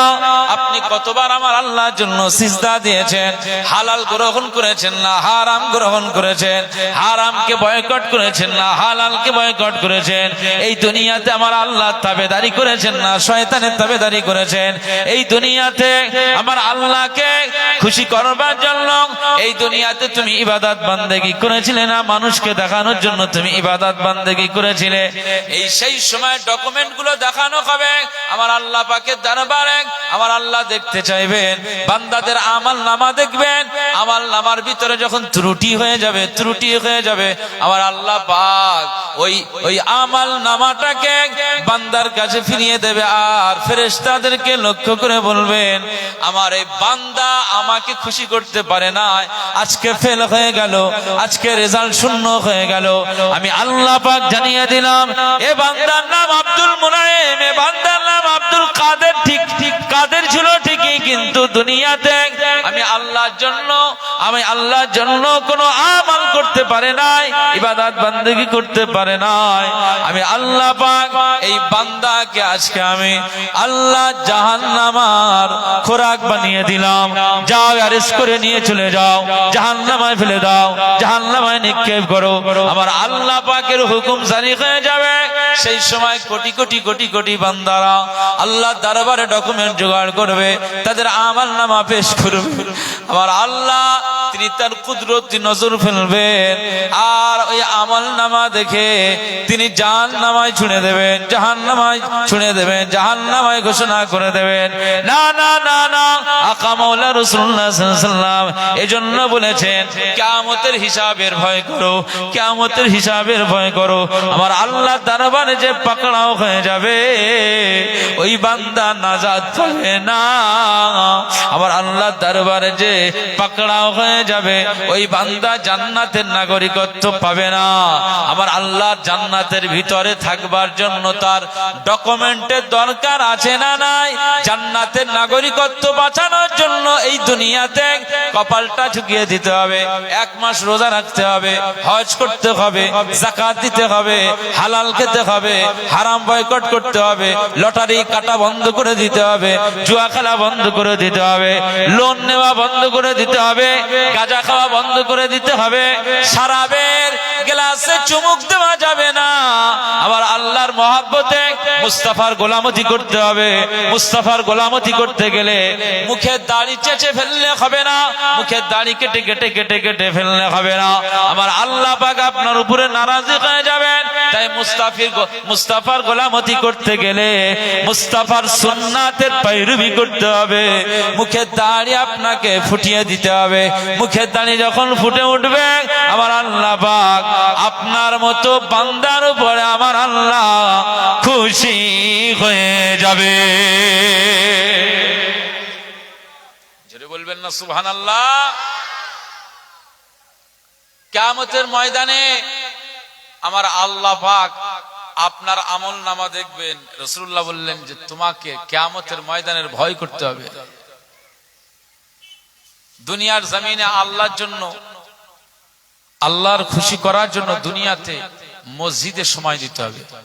আনন্দবাজার প্রতিদিন, দৈনিক, স্টেটমেন্ট, কলম পত্রিকা আমরা 2-4টে করে পেপার পড়ি। তো ওই সারাদিনে 4-5টা পেপার পড়েন, আমার আপত্তি নেই। দেশের খবর রাখেন, বিদেশের খবর রাখেন, কিন্তু তার মাঝখানেও আপনাকে 2 পৃষ্ঠা করে কোরআনের পৃষ্ঠায় নজর দেওয়ার দরকার আছে না নাই? জোরে বলেন। আল্লাহ লাউহে মাহফুজ থেকে যে কোরআনুল কারীম নাজিল হয়েছে, এই লাউহে মাহফুজ কোরআনুল কারীম আমাদের প্রত্যেক দিনে 2-3 পৃষ্ঠা করে অন্তত তেলাওয়াত করা। অল্প একটা পৃষ্ঠা আপনি প্রত্যেকদিন তেলাওয়াত করে আবার রাখলেন, আবার কালকে একটা পৃষ্ঠা তেলাওয়াত করলেন, আবার রাখলেন, আবার তারপর দিন একটা পৃষ্ঠা কোরআন তেলাওয়াত করলেন, আবার রাখলেন। এইভাবে প্রত্যেকদিন একটা করে যদি পৃষ্ঠা পড়েন, তাহলে এই কাজটাই কার জন্য হবে? আল্লাহর জন্য হবে না? ওসবে তো আমাদের নাই, সময় নাই, এত ব্যস্ত আমরা। সপ্তাহে একদিন জুমার দিনে আমরা 2 রাকাত নামাজ পড়ার জন্য যাই, আর সারা সপ্তাহ ইমাম মুয়াজ্জিন কমিটি আর 2-4টে মুসল্লি যারা একটু নড়বড়ে হয়ে গেছে তারাই নামাজ পড়ে। আর এখন আমরা যুবক ইয়াং, আমরা এখন জিমে যাব, শক্তি বাড়াবো, মার্শাল পেশিগুলো বাড়বে, কারণ আমাদের সামনে ইলেকশন আসছে, যুদ্ধের জন্য তৈরি হতে হবে, এসব পেশি টেশি শক্তিমান হয়ে থাকতে হবে। ভোটের লড়াইয়ের ময়দানে আমাদের কাজে লাগতে হবে, মসনাদ দখল করতে হবে, চেয়ার দখল করতে হবে, পদ দখল করতে হবে। 2 কেজি চাল, মাস গেলি কিছু টাকা পয়সা, এই সবের আশায় আমরা এত পরিমাণে, সত্যি আমরা যে কত বড় বুদ্ধিমান, এত বড় নির্বোধ যে আমার আল্লাহর আমরা আসল জায়গাকে বাদ দিয়ে নকলের পিছনে ছুটছি। কি কথা বলেন, ঠিক কি? মুসলমানের ছেলেরা, হে নবীর উম্মত উম্মতিরা, খুব খেয়াল করে শুনুন। আকা মাওলা রাসূলুল্লাহ সাল্লাল্লাহু আলাইহি ওয়াসাল্লাম বলেছেন, মান হাফাজা আলাইহা কানাত লাহু নূরাও ওয়া বুরহানাও ওয়া নাজাতাই ইয়াউমাল কিয়ামাহ। আকা মাওলা রাসূলুল্লাহ সাল্লাল্লাহু আলাইহি ওয়াসাল্লাম বলেছেন, দুনিয়াতে যে নামাজকে হেফাজত করবে, যে কম্পালসরি নামাজ আদায় করবে, যে বান্দা বান্দি আমার আল্লাহর জন্য প্রত্যেক দিনে 5 ওয়াক্ত নামাজ আদায় করবে, নূর নবীজি বলেন এই নামাজটা তার জন্য কিয়ামতের ময়দানে নূর, জ্যোতির্ময় আলো হয়ে যাবে। মুসলমানের ছেলেরা, এ নবীর উম্মত উম্মতিরা, খুব খেয়াল করে শুনুন। আকা মাওলা রাসূলুল্লাহ সাল্লাল্লাহু আলাইহি ওয়াসাল্লাম বলেছেন, মান হাফাজা আলাইহা কানাত লাহু নূরাও ওয়া বুরহানা। দুনিয়ার জমিনে যে বান্দা বান্দে নামাজের পয়রবি করেছে, নামাজকে আঁকড়ে ধরেছে, এই বান্দা বান্দির জন্য কিয়ামতের ময়দানে আমার আল্লাহ পাক এই নামাজটা তার জন্য সার্টিফিকেট, দলিল হয়ে যাবে। আরবি শব্দ হাদিসের ভাষায় বুরহান, বুরহান মানে দলিল, সার্টিফিকেট হয়ে যাবে। কি হয়ে যাবে? সার্টিফিকেট।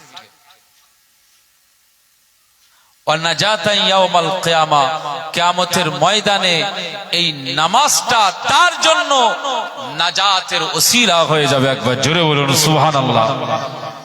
আজকে এই যে দোকানগুলো আছে বা ঘর বাড়ি যেগুলো আছে, সার্টিফিকেট ছাড়া, দলিল ছাড়া কি আপনি পাঁচিল তুলে দিয়েছেন? দলিল ছাড়া কি আপনি বাড়ি বানাতে পেরেছেন? দলিল ছাড়া কি আপনি এই দোকানপাট বানাতে পেরেছেন? দলিল ছাড়া চলা যাবে না, সার্টিফিকেট ছাড়া চলা যাবে না। কথা বুঝতে পারছেন না? কিয়ামতের ময়দানে আমার আল্লাহ পাক আপনাকে দলিল আর সার্টিফিকেট বানিয়ে দেবেন। কিসের ভিত্তিতে? আপনার সালাতের মধ্যে দিয়ে। আপনি যখন আমার আল্লাহর জন্য সিজদা দিবেন, কপালটা ঝুঁকিয়ে দেবেন, সালাত আদা করবেন, এই সালাতটাই আমার আল্লাহ আপনার নাজাতের জন্য সার্টিফিকেট করে দেবে। একবার জোরে বলুন সুবহানাল্লাহ। এটা দলিল হয়ে যাবে। এখন আপনি যদি সারা জীবন নামাজ না পড়ে, ইমাম সাহেব হুজুরের আপনি 500 টাকা, 1000 টাকা, 2000 টাকা দিয়েছেন, অবশ্যই ইমাম সাহেব হুজুররা এটা কর্তব্য, দোয়া চাইবেন, করবেন, এটা তো ঠিকই। কারণ আমার আল্লাহ বলেছেন, রব্বানা ইগফির লানা ওয়া লিইখওয়ানিনাল্লাযীনা সাবাকুনা বিল ঈমান ওয়া লা তাজআল ফী কুলুবিনা গিল্লাল লিল্লাযীনা আমানু রব্বানা ইন্নাকা রাউফুর রহিম। আমার আল্লাহ বলছেন যে পৃথিবীর সব মুমিনদের জন্য তোমরা দোয়া চাও, ইস্তেগফার চাও, তাদের জন্য ক্ষমা চাও। সারা বিশ্বের মুমিন মুসলমানদের জন্য আমরা সবাই দোয়া চাই না বলে, এটা কর্তব্য দায়িত্ব ইমাম সাহেব হুজুর চাইছে। আপনি 2000 টাকা দিয়ে বললেন যে হুজুর আমি মারা যাবার পরে আমার জন্য একটু দোয়া করবে, ইমাম সাহেব হুজুর দোয়া চাইবে, অসুবিধা কি, চাইবে, কিন্তু তার দোয়াটা আপনার জন্য কবুল হবে কিনা এটা জানেন কে? জোরে বলেন। তার হুজুরের দোয়া আল্লাহর দরবারে কবুল হবে কিনা এটা জানেন কে? বলেন। আল্লাহ জানে। কারণ আপনি সারা জীবন আল্লাহর সাথে দোস্তি করতে পারেন নাই, আল্লাহর আনুগত্য করতে পারেন নাই, আতিউল্লাহ স্যাক্রিফাইস আপনি করেন নাই, আপনার টাইম আপনি সময়ের মূল্যায়ন করতে পারেন নাই, ফালতু সময় ব্যয় করেছেন দুনিয়াতে।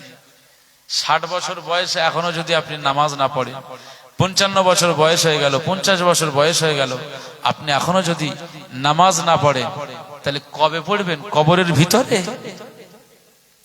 কবরের ভিতরে আপনার যাওয়ার পরেই সেখানকার অবস্থান হয়ে যাবে দাউ দাউ করে আগুন জ্বলবে, এছাড়া আর কি হবে?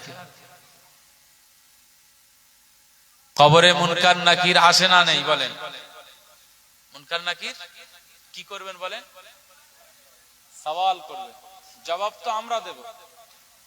মুনকার নাকিরের কাজ হচ্ছে সওয়াল করা, প্রশ্ন করা, আর জবাব দেওয়ার কাজ হচ্ছে কাদের? মানুষের, আমাদের। মুনকার নাকির আপনাকে সওয়াল করবেন, মান রব্বুকা ওমা দীনুকা ওমান নবিয়ুকা, তোমার রবকে, তোমার দিন কি, আর তোমার নবীকে। এই 3টে প্রশ্নের জবাব এখন আপনি এখানে বসে দিতে পারবেন তো? বলেন। বলেন। এখানে যতজন মানুষ বলতে পারবো না যে আমাদের রব হচ্ছে আল্লাহ, আমাদের দিন হচ্ছে ইসলাম, আর আমাদের নবী হচ্ছেন হযরত মুহাম্মদ সাল্লাল্লাহু আলাইহি ওয়াসাল্লাম। একবার জোরে বলুন সুবহানাল্লাহ। এই যে 3টে প্রশ্নের জবাব আমাদের কাছে আছে, উত্তর আমাদের কাছে আছে, কিন্তু এই আমরাই যখন কবরে চলে যাব, এই কবরে যাওয়ার পরে কি মুনকার নাকিরের প্রশ্নটা এই একই প্রশ্ন হবে? এই প্রশ্নের জবাবটা দেওয়া কি তখন সহজ হবে নাকি, না কঠিন হয়ে যাবে?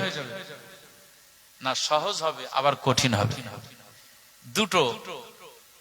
একটা সহজ হবে আর একটা কি হবে? কঠিন হয়ে যাবে। মুসলমানের ছেলেরা, এ নবীর উম্মত উম্মতিরা, খুব খেয়াল করে শুনুন। এই দুনিয়ার জমিনে যারা নামাজ আদা করে না, রোজা রাখে না, আমার আল্লাহর হুকুম পালন করে না, দুনিয়ার জমিনে যারা হারাম খেয়ে বেড়ায়, লোন নিয়ে চলে, যাদের ইনকাম সোর্স হারামের উপর দিয়ে, যারা হারাম খায়, এদের ব্লাডে যদি হারাম রক্ত প্রবাহিত হয়ে যায়, না, এদের আল্লাহ ডাকটা আমার আল্লাহ শুনবে না।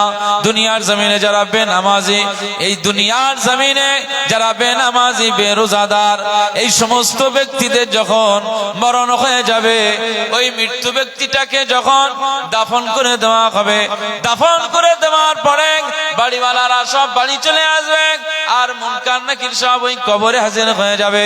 মুনকার নাকির ওই কবরে যখন হাজির হয়ে যাবে, মুনকার নাকির তাকে বসাবে, আয় আল্লাহ পাকের বান্দা বসো, আয় আল্লাহ পাকের গোলাম বসো।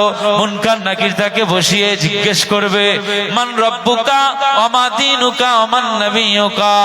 আপনি যদি বেনামাজি হন, আপনি যদি বেরোজাদার হন, আপনি যদি নূর নবীজির তরিকায় মোতাবেক না চলেন, সুন্নাতের पैरवी না করেন, তাহলে আপনার কবরে মুনকার নাকির আপনাকে যখন বসাবে, আর এই 3টা সওয়াল করবে, মান রব্বুকা মা দীনুকা মান নবিয়ুকা, তোমার রবকে, তোমার দিন কি, তোমার নবীকে।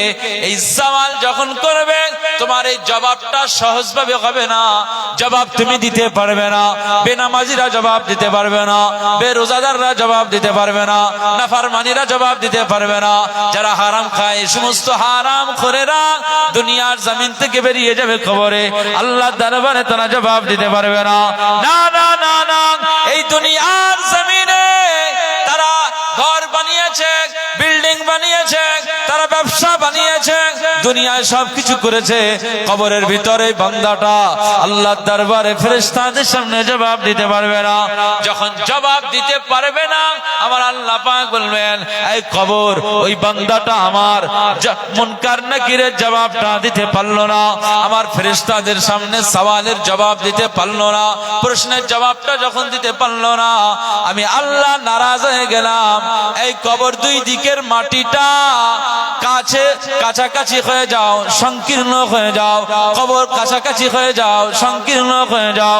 দুই দিকের মাটি সংকীর্ণ হয়ে যাবে, কাছাকাছি হয়ে যাবে, আর ওই কবরওয়ালা যে শুয়ে থাকবে, আকা মাওলা রাসূলুল্লাহ সাল্লাল্লাহু আলাইহি ওয়াসাল্লাম বলেন কবরের মাটি দুই দিক থেকে এত পেশানো শুরু করে দিবে, এমন ভাবে চাপ শুরু করে দিবে যে এই লাশের হাড় করে ভেঙে চুরমার হয়ে যাবে।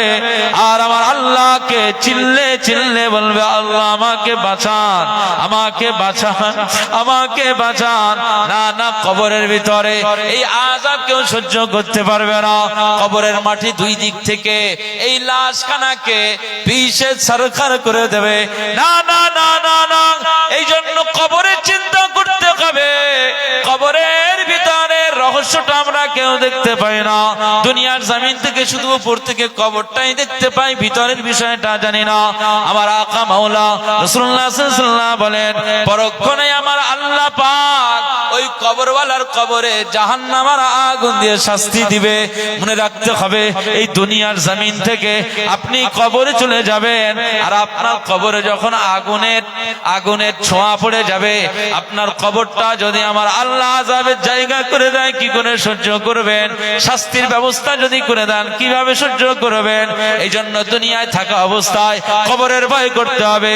আকা মাওলা রাসূলুল্লাহ সাল্লাল্লাহু আলাইহি ওয়াসাল্লাম বলেন দুনিয়ার জমিন থেকে মানুষ মারা গেল, নামাজি, মুসাল্লি, রোজাদার, আল্লাহওয়ালা, মুত্তাকি যখন মারা গেল, ওই মারা যাওয়া লাশটাকে গোসল দিয়ে তাকে জানাজা করা হলো। ওই লাশটাকে এবারে কবরস্থানে যখন দাফন করে দেওয়া হলো, দাফন করে দেওয়ার পরে এই দাফন করার পরে আত্মীয় পরিজন ঘরের মানুষগুলো যখন সব বাড়ি ফিরে আসবে, আর ওই কবরের ভিতরে মুনকার নাকির হাজির হয়ে যাবে, মুনকার নাকির হাজির হয়ে যাবে। আর এই মুনকার নাকির ওই নামাজি বান্দাকে উঠিয়ে বসাবে, মুসল্লি বান্দাকে উঠিয়ে বসাবে, রোজাদার বান্দাকে উঠিয়ে বসাবে। মুনকার নাকির ওই আল্লাহ পাকের বান্দাটাকে জিজ্ঞাসা করবেন মান রব্বুকা ওয়া মা দীনুকা ওয়া মান নবিয়ুকা। এই আল্লাহ পাকের বান্দা বলো তোমার রব কে, তোমার দিন কি, তোমার নবী কে? না, আকা মাওলা রাসূলুল্লাহ সাল্লাল্লাহু আলাইহি ওয়াসাল্লাম বলেন আগের কবরে হিসাব দিতে গিয়ে সে জবাব দিতে পারে নাই, সওয়ালের জবাব দিতে পারে নাই, প্রশ্নের জবাব দিতে পারে নাই। দুনিয়াতে বেনামাজি ছিল, দুনিয়াতে বেরোজাদার ছিল, নাফরমানি ছিল, ও কবরে মুনকার নাকিরের সওয়ালের জবাব দিতে পারলো না। কিন্তু একজন নামাজি মুসল্লি ইমানদার যখন কবরে চলে যাবে, ওই কবরের ভিতরে মুনকার নাকির যখন তাকে সওয়াল করবে, আমার আল্লাহর রহমত এমন ভাবে নাজিল হয়ে যাবে, আমার আল্লাহ পাকের রহমত ওই বান্দার কবরে এমন ভাবে নাজিল হয়ে যাবে, এই নামাজি বান্দা মুনকার নাকিরের সওয়ালের জবাব দিয়ে দেবে। জোরে বলবেন না সুবহানাল্লাহ? সবাই একটু তাকবীর দান তো, নারায়ে তাকবীর। আমাদের দরবারে ফুরফুরা শরীফ বলুন জিন্দাবাদ, ফুরফুরা দরবার শরীফ বলুন জিন্দাবাদ। সিলসিলায়ে হক মুজাদ্দিদুজ জামান, সিলসিলায়ে হক ফুরফুরা শরীফ, নারায়ে তাকবীর। আওলাদে মুজাদ্দিদুজ জামান, আওলাদে মুজাদ্দিদুজ জামান পীরজাদা আলহাজ হযরত মাওলানা মোহাম্মদ খুবাইব সিদ্দিকী ভাইজান হুজুর কিবলা, পীরজাদা আলহাজ হযরত মাওলানা মোহাম্মদ খুবাইব সিদ্দিকী ভাইজান হুজুর কিবলা, নারায়ে তাকবীর। পীরজাদা আলহাজ হযরত মাওলানা মোহাম্মদ খুবাইব সিদ্দিকী ভাইজান হুজুর কিবলা, নারায়ে তাকবীর। আলহামদুলিল্লাহ, দরবারে ফুরফুরা শরীফ থেকে আমাদের ভাইজান হুজুর এসেছেন, খুশি না বেজার? যে খুশি না বেজার? আজকে এই মাটিতে মুজাদ্দিদুজ জামানের লাগতে জিগার বংশের মানুষ এসেছে, আমরা সবাই ধন্য। কি কথা বলেন, ঠিক কিনা?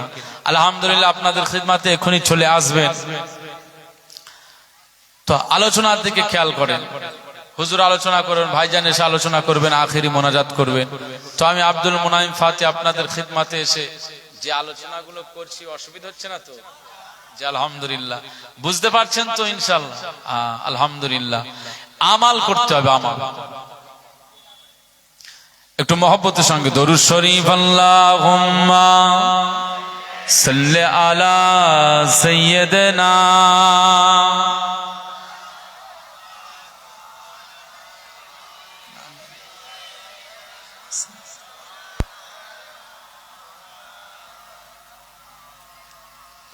मदीने के वाली मदीने बुला लो, ए पैगाम ले जा सबा जाते जाते, हा पैगाम लाना मेरी हाज़री का, बड़ा है करम मेहरबा आते आते। बोलबेन सुभान अल्लाह। तेरे दर पे आओ मैं बनकर सवाली, रहे सामने तेरे रोज़े की जाली। बोलबेन सुभान अल्लाह। तेरे दर पे आओ मैं बनकर सवाली, रहे सामने तेरे रोज़े की जाली, रहे सामने तेरे रोज़े की जाली। गरीबों के मौला यतीमों के वाली, बड़ी देर कर दी बुलाते बुलाते। मदीने के वाली मदीने बुला लो, ए पैगाम ले जा सबा जाते जाते, हा पैगाम लाना मेरी हाज़री का, बड़ा है करम मेहरबा आते आते। मैं तेरी शखावत पे कुर्बान जाओ।